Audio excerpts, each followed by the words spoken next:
ونستغفره ونعوذ بالله من شرور أنفسنا ومن سيئات أعمالنا من يهده الله فلا مضل له ومن يضلل فلا هادي له وأشهد أن لا إله إلا الله وحده لا شريك له وأشهد أن محمدا عبده ورسوله أما بعد فإن خير الحديث كتاب الله وخير الهدي هدي محمد صلى الله عليه وسلم وشر الأمور محدثاتها وكل محدثة بدعة وكل بدعة ضلالة وكل ضلالة في النار. أعوذ بالله من الشيطان الرجيم. بسم الله الرحمن الرحيم. إنا نحن نزلنا الذكر وإنا له لحافظون. رب اشرح لي صدري ويسر لي أمري واحلل عقدة من لساني يفقهوا قولي رب زدني علما. محترم بزرگوں، نوجوان ساتھیوں، پردہ نشین اسلامی ماں اور بہن، محترم بھائیوں، آج بعد نماز ظہر ہی سے آپ تمامی حضرات پروگرام میں آپ تمامی حضرات کی شرکت ہے اور لمبا وقت آپ نے دیا. اللہ تبارک و تعالیٰ سے دعا ہے رب العالمین ہم تمام لوگوں کے بیٹھنے کو قبول فرمائے اور اس کا نعم البدل عطا فرمائے. محترم بھائیوں، کوئی لمبی چوڑی تقریر نہیں کرنی ہے. اس سے پہلے آپ نے مفتی احسان صاحب حفظہ اللہ سے جو ہے حفظہ اللہ کی تقریر آپ نے سماعت کی اور ہمارے بعد فضیلت الشیخ مولانا صغیر احمد صاحب محتمم مہوا بسم اللہ انشاءاللہ ان کا بیان ہوگا. آپ تمامی حضرات اطمینان کے ساتھ بیٹھے رہے. انشاءاللہ بہت ہی قیمتی باتیں ہوگی. حضرت والا سے ہم تمامی حضرات انشاءاللہ سنیں. میرے بھائیوں، چونکہ مکاتب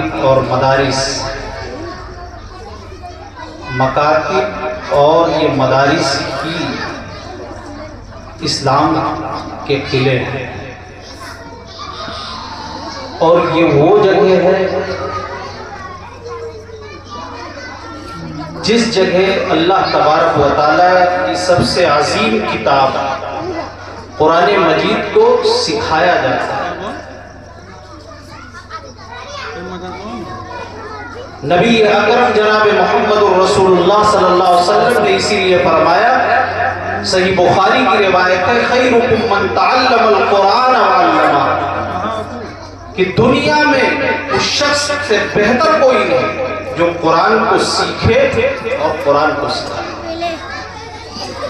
اللہ تبارک و تعالیٰ کی سب سے عظیم دولت، سب سے عظیم سرمایہ، سب سے عظیم کتاب جو ہمارے پاس سب سے عظیم دولت قرآن مقدس موجود ہے. اس سے بڑی کوئی دولت نہیں ہے. یہ الگ بات ہے کہ امت مسلمہ نے قرآن عظیم کے ساتھ سب سے برا سلوک کیا ہے. قرآن کی عظمت کے لیے صرف یہی ایک بات کافی کہ وَإِنَّهُ لَتَنزِيلُ رَبِّ الْعَالَمِينَ، کہ یہ رب العالمین کی نازل کردہ کتاب ہے. قرآن کی عظمت کیا کیا کہنا. جس سرزمین پہ یہ کتاب نازل ہوتی ہے وہ بستی مکہ تمام بستیوں کی ماں بن جاتی ہے. دنیا کا سب سے مقدس شہر بن جاتا ہے. وہ شہر قرآن کے نازل ہونے سے پہلے ام الخبائث تھا. گناہ وہاں عام تھے. قرآن کی عظمت کیا کیا کہنا. جو فرشتہ اسے لے کر آتا ہے وہ سید الملائکہ تمام فرشتوں کا سردار بن جاتا ہے. قرآن کی عظمت کیا کیا کہنا.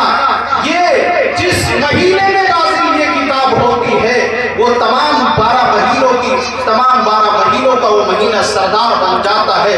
شہر رمضان الذی انزل فیہ القرآن ہدی للناس وبینات وَبَيِّنَاتٍ مِّنَ الْهُدَى وَالْفُرْقَانِ۔ اللہ نے کہا رمضان ہی کا وہ بابرکت مہینہ ہے جس کے اندر قرآن کو نازل کیا گیا، اور جب قرآن نازل ہوتا ہے، قرآن اللہ کی عظیم کتاب نازل ہوتی ہے، تو تمام 12 مہینوں کی سردار وہ مہینہ بن جاتی ہے۔ میرے بھائیوں، قرآن کی عظمت کیا کیا کہنا، جس نبی پر یہ کتاب نازل ہوتی ہے وہ نبی امام الانبیاء بن جاتے ہیں، اور جس امت کو یہ کتاب ملتی ہے اس امت کو یہ کہہ دیا جاتا ہے کنتم خیر امۃ اخرجت للناس، اس روئے زمین پر تم سے زیادہ بہتر کوئی ہے ہی نہیں، تم سب سے بہتر ہو، سب سے افضل ہو۔ یہ کتاب اس لیے تمہیں ملی ہے، کسی اور کو نہیں ملی ہے، یہ الگ بات ہے۔ کتاب کے کئی نسخے ہمارے گھروں میں موجود ہے، لیکن مسلمانوں سے ذلیل و رسوا اس وقت دنیا کی کوئی قوم نہیں ہے۔ یہ کتاب وہ کتاب ہے جس رات یہ کتاب نازل ہوتی ہے، اس رات کی عبادت کے تعلق سے اللہ تبارک و تعالیٰ نے کہا لیلۃ القدر خیر من الف شہر، کہ اس رات کی عبادت 1000 مہینوں کی عبادت سے بہتر ہے۔ یہ قرآن کی عظمت ہے۔ لیکن قرآن کے نسخے موجود، ہم اور آپ ذلیل و رسوا۔ قرآن وہ کتاب ہے جس کے اندر ذرہ برابر بھی شک کرنے کی گنجائش نہیں ہے۔ اللہ تبارک و تعالیٰ نے کہا ذالک الکتاب لا ریب فیہ، یہ وہ کتاب ہے جس کے اندر ذرہ برابر بھی شک کرنے کی گنجائش نہیں ہے۔ ھدی للمتقین، یہ متقیوں کے لیے ہدایت ہے، یہ اللہ سے ڈرنے والوں کے لیے ہدایت ہے۔ لیکن کوئی یہ نہ سمجھ بیٹھے یہ چوروں کے لیے ہدایت نہیں، یہ ڈاکوؤں کے لیے ہدایت نہیں، یہ زانیوں کے لیے ہدایت نہیں، یہ شرابیوں کے لیے ہدایت نہیں۔ قرآن نے یہاں متقیوں کے لیے ہدایت کہا ہے۔ آگے سورہ بقرہ کی آیت کریمہ پڑھتے جائیے، اللہ تبارک و تعالیٰ نے کہا ھدی للناس وبینات من الہدی والفرقان، روئے زمین پر چپے چپے پر بسنے والی انسانی آبادی کے لیے قرآن ہدایت ہے۔ میرے بھائیوں، یہ قرآن کی عظمت ہے،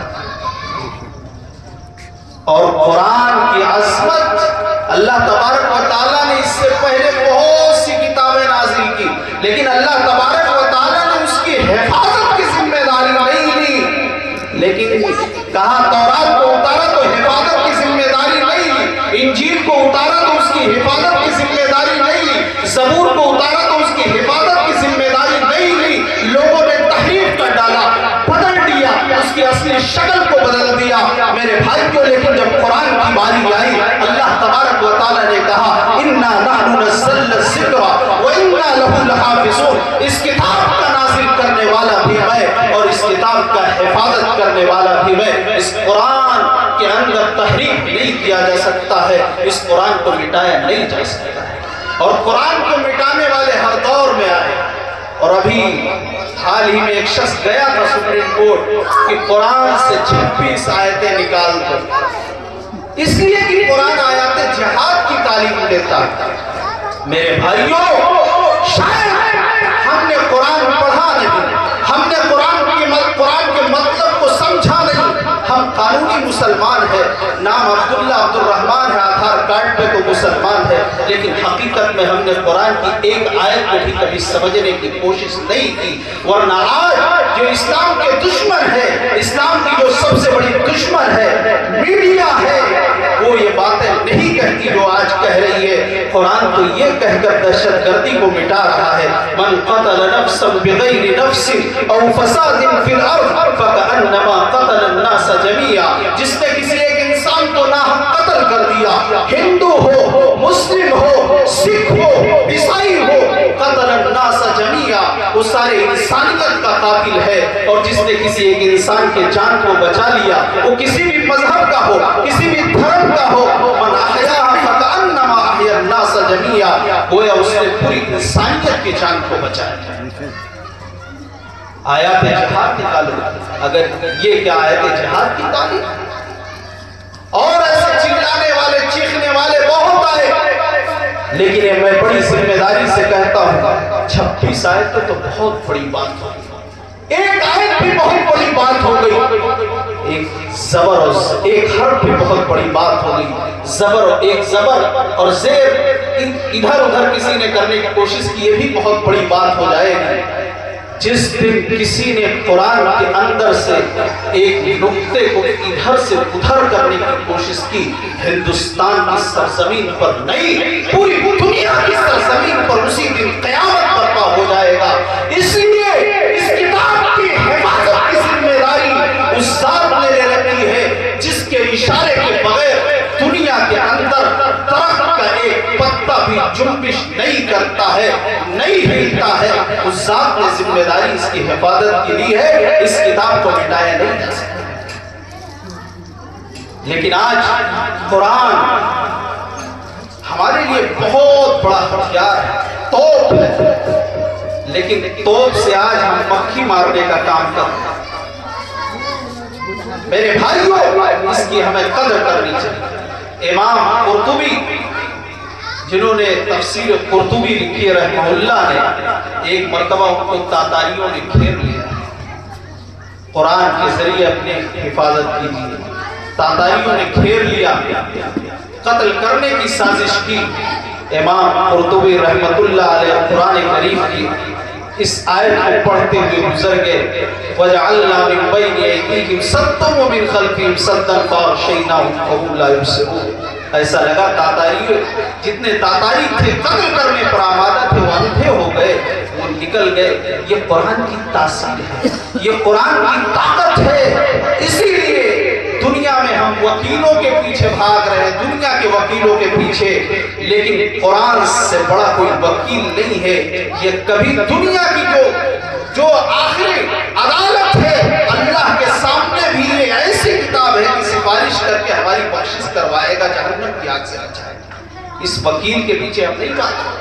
اللہ کے نبی صلی اللہ علیہ وسلم نے کہا، صحیح مسلم کی روایت ہے، یقول اقرؤوا القرآن فإنه یأتی یوم القیامہ شفیعا لأصحابہ، کہ لوگ قرآن کو پڑھا کرو. اس لیے قرآن اپنے پڑھنے والوں کے لیے قیامت کے دن سفارشی بن کر آئے گا.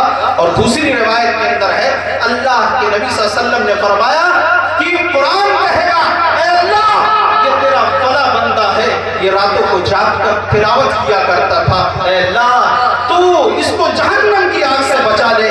گویا اللہ کے نبی صلی اللہ علیہ وسلم نے فرمایا قرآن کی سفارش قبول کی جائے گی اور اس بندے کی بخشش کر دی جائے گی.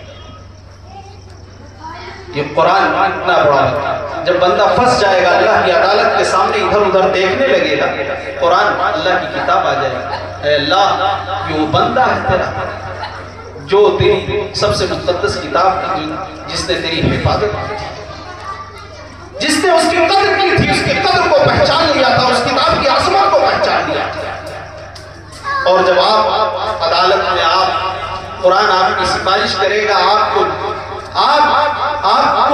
جو ہے اللہ کی عدالت جو سب سے بڑی عدالت ہے اس کے سامنے آپ کو جو ہے رہائی آپ کی کروا دے گا، تو کیا ہوگا؟ اس کے بعد کہا جائے گا نبی اکرم جناب محمد رسول اللہ صلی اللہ علیہ وسلم نے فرمایا، اقرأ ورتل کما کنت ترتل فإن منزلتك عند آخر آیت تقرأها. یقال لصاحب القرآن، صاحب قرآن سے کہا جائے. صاحب قرآن سے مراد صرف حافظ قرآن نہیں ہے، بلکہ صاحب قرآن سے مراد ہر وہ شخص ہے جو قرآن کو پڑھنے والا ہے، قرآن کو سمجھنے والا ہے، قرآن پر عمل کرنے والا ہے، وہ مراد ہے. کہا جائے گا پڑھتا جا، اے اللہ آخری منزل کہاں ہے؟ کہا جائے گا جہاں والناس کا سین ختم ہوگا وہی تیری آخری منزل ہے. یہ قرآن کی برکت ہے میرے بھائیو، یہ قرآن کی عظمت ہے. قرآن ایک پر تاثیر کتاب ہے. مسلمانوں اس کی قدر کرو، مسلمانوں اس کی قدر کرو، ورنہ اسی طرح ذلیل و رسوا رہو گے. نبی اکرم صلی اللہ علیہ وسلم نے فرمایا تھا، ان اللہ یرفع بہذا الکتاب اقواما ویضع بآخرین. یہی وہ کتاب ہے جس کے ذریعے اللہ تبارک و تعالیٰ بہت سی قوموں کو بلندیاں عطا کرے گا، حکومتیں عطا کرے گا. اور یہی وہ کتاب ہے جس کے ذریعے اللہ تبارک و تعالیٰ بہت سے لوگوں کو ذلیل و رسوا کرے گا، بہت سی قوموں کو. آج کتاب قرآن کے ایک نسخہ نہیں کئی نسخے ہمارے گھروں میں موجود ہیں، پھر بھی ہم ذلیل و رسوا ہے. میرے بھائیوں، قرآن نے حیثیتوں کو بدلا ہے، قرآن کی عظمت کو پہچان لو دنیا تمہیں سلام کرے گی۔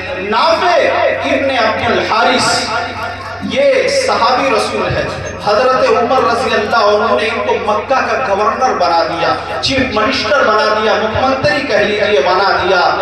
ان کو کہیں جانا ہوا، انہوں نے اپنے قائم مقام اپنے آزاد کردہ غلام عبد الرحمن ابن ابزہ کو گورنری کی کرسی دے دی۔ مقام عثمان میں عمر فاروق رضی اللہ عنہ سے ملاقات ہوتی ہے، حضرت عمر فاروق رضی اللہ عنہ نے کہا نافع یہ بتاؤ مکہ کی ذمہ داری کس کو دے کر آئے ہو؟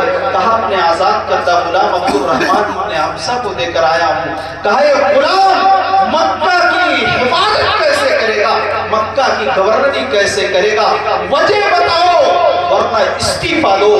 نافع ابن عبد الحارث نے کہا انہو قارئ بالکتاب، عمر فاروق رضی اللہ عنہ سے کہا قرآن کریم کا بہت بڑا قاری ہے، بہت بڑا جانکار ہے، اور علم فرائض یعنی میراث کا بہت بڑا جانکار ہے۔ تب حضرت عمر رضی اللہ عنہ نے کہا سچ اللہ کے نبی نے فرمایا تھا یہی وہ کتاب ہے جو بہت سے لوگوں کو بلندی عطا کرے گا۔ یہ غلام کو قرآن کی برکت کی وجہ سے مکہ کی کرسی مل جاتی ہے، یہ قرآن کی عظمت ہے، قرآن کی تاثیر کتاب ہے۔ اللہ تبارک و تعالی نے فرمایا لو انزلنا هذا القرآن على جبل لرأيته خاشعا متصدعا من خشیۃ اللہ، اگر اس کتاب کو کسی پہاڑ پر نازل کر دیا جاتا تو یہ اللہ کی خشیت سے اس کے ڈر کی وجہ سے پہاڑ بھی ریزہ ریزہ ہو جاتا۔ یہ قرآن اتنی پرتاثیر کتاب ہے، اور قرآن کے اندر پہلے بھی تاثیر موجود تھی، آج بھی تاثیر موجود ہے۔ طفیل بن عمر الدوسی قبیلہ دوس کے سردار مکہ کے اندر آئے، مکہ والوں نے کہا یا محمد ابن عبداللہ ایک جادوگر رہتا اس کی باتوں کو بس سنا ورنہ باپ داداؤں کے دین سے پھر جاؤ گے۔ طفیل بن عمر الدوسی نے کہا ٹھیک کہہ رہے ہو، کانوں میں روئی کو ٹھوس لیا، کانوں سے روئی سے کانوں کو بند کر لیا، اور کہا جب سنیں گے نہیں تو باپ داداؤں کے دین سے کیسے پھریں گے۔ نبی اکرم جناب محمد الرسول اللہ صلی اللہ علیہ وسلم خانہ کعبہ کے اندر تلاوت کر رہے ہیں، ہلکی سی روئی سے کانوں سے ہٹایا، دیکھو کون سی کتاب ہے۔ کانوں سے جب آواز ٹکراتی ہے اللہ کے کلام کی، کان روئی کو اور ہٹاتے ہیں، اللہ کے نبی باہر نکلتے ہیں۔ اے اللہ کے نبی دوبارہ محمد ابن عبداللہ وہ کلام دوبارہ سنا دیجئے۔ اللہ کے نبی صلی اللہ علیہ وسلم نے قرآن کی تلاوتیں کرنا شروع کی، کہا کہ مجھے دائرہ اسلام کے اندر داخل کر لیجئے۔ اشہد ان لا الہ الا اللہ و اشہد ان محمد عبدہ و رسولہ کا اقرار کر لیا۔ میرے بھائیوں لیکن آج قرآن کی آیتیں پڑھی جاتی ہیں، ہمارے اوپر اثر انداز نہیں ہو رہی ہے۔ میں آخری بات بتا کے اپنی بات کو ختم کر رہا ہوں۔ قرآن کی تاثیر آج بھی موجود ہے۔ محترمہ پولین امریکہ کے اندر ایک کتاب چھپی، 18 سال کی ہو، انجینئرنگ ڈگری اس نے حاصل کی، اس کو کسی مسلمان نے انگلش میں دے دیا قرآن کی اس کو پڑھا کر۔ وہ معمول کے مطابق روزانہ قرآن پڑھتی، ایک دن اس سورہ مزمل کی آیت کریمہ شروع کرتی ہے اور اس آیت پر پہنچتی ہے فَقْرَؤْا مَا تَيَسَّرَ مِنَ الْقُرْآنِ، قرآن کو جتنا آسانی سے پڑھ سکتے ہو اتنا پڑھا کرتا۔ اپنے آپ کو مشقت میں نہ ڈالو، کہا کون سی کتاب ہے، میں آج تھکی بھی ہوں، اس نے بند کر دیا۔ پھر دوسرے دن آتی ہے سورہ مومنون کی آیت کریمہ تلاوت کرتی ہے، قد افلح المؤمنون الذین هم فی صلاتهم خاشعون، پڑھتی جا رہی ہے۔ جب اس آیت پر پہنچتی ہے وَلَقَدْ خَلَقْنَا الْإِنسَانَ مِنْ سُلَالَةٍ مِنْ طِينٍ ثُمَّ جَعَلْنَاهُ نُطْفَةً فِي قَرَارٍ مَكِينٍ ثُمَّ خَلَقْنَا النُّطْفَةَ عَلَقَةً فَخَلَقْنَا الْعَلَقَةَ مُضْغَةً فَخَلَقْنَا الْمُضْغَةَ عِظَامًا فَكَسَوْنَا الْعِظَامَ لَحْمًا ثُمَّ أَنشَأْنَاهُ خَلْقًا آخَرَ فَتَبَارَكَ اللَّهُ أَحْسَنُ الْخَالِقِينَ کہ ہم نے انسان کو مٹی کے سط سے پیدا کیا، پھر اس نطفے کو ہم نے عورت کے جائے قرار میں مضبوط ٹھکانے میں ٹھہرا دیا، عورت لیٹے بیٹھے اٹھے کھائے پیے مضبوط ٹھکانے میں ٹھہرا دیا۔ ثم جعلناه نطفة في قرار مكين ثم خلقنا النطفة علقة، پھر اس نطفے کو ہم نے جمع ہوا خون بنا دیا، پھر جمع ہوئے خون کو ہم نے گوشت کا لوتھڑا پہنا دیا، گوشت کا لوتھڑا بنا دیا، پھر اس گوشت کے لوتھڑے کو ہم نے ہڈیاں بنا دی، پھر ہڈیاں ایسے نہیں چھوڑی انسان خراب، ہڈیوں پر ہم نے گوشت پہنا دیا، پھر اس کے بعد 9 مہینے کے بعد مکمل شکل میں ہم نے پیدا کر دیا۔ اللہ تبارک و تعالیٰ بہترین پیدا کرنے والا ہے۔ محترمہ پولین کتاب کو قرآن کو بند کر دیتی ہے، ہاں یہ کون سی کتاب ہے؟ آج یہی جدید مشینیں، نئی مشینیں، ٹیکنالوجی آج یہی بتا رہی ہے۔ محمد ابن عبداللہ کو آج سے 1400 سال سے اوپر ہو چکے ہیں، کس نے بتا دیا تھا؟ وہ مسلمانوں کے بستی میں جاتی ہے۔ مسلمانوں بتاؤ اسلام کیسے لایا جاتا ہے؟ اس نے اشہد واللہ الہ الا اللہ و اشہد ان محمد عبدہ و رسولہ کا اقرار کر لیا۔ غیر مسلم قرآن پڑھ کر ایمان لا رہے، ہم مسلمان ہیں، قرآن کے نسخے موجود ہیں، کوئی قدر نہیں ہے۔ ہمارے بچے مدرسے میں تعلیم کے لیے آ رہے ہیں، ان کی ہم قدر نہیں کر رہے ہیں کہ ہمیں کس طرح اہتمام سے ان کو بھیجنا چاہیے۔ وہ اللہ کی سب سے عظیم کتاب سیکھنے جا رہے ہیں، اور مدارس جو اسلام کے قلعے ہیں اس کی حفاظت ہمیں، ہماری اور آپ کی ذمہ داری ہمیں کس طرح کرنا چاہیے۔ میرے بھائیو یہ تمام باتیں ہیں، اللہ تبارک و تعالیٰ سے دعا ہے رب العالمین ہم تمام لوگوں کو قرآن کی عظمت کو سمجھنے کی اور قرآن کی ایک ایک آیت کو پڑھنے کی اور اس پر عمل پیرا ہونے کی توفیق عطا فرمائے۔ آمین۔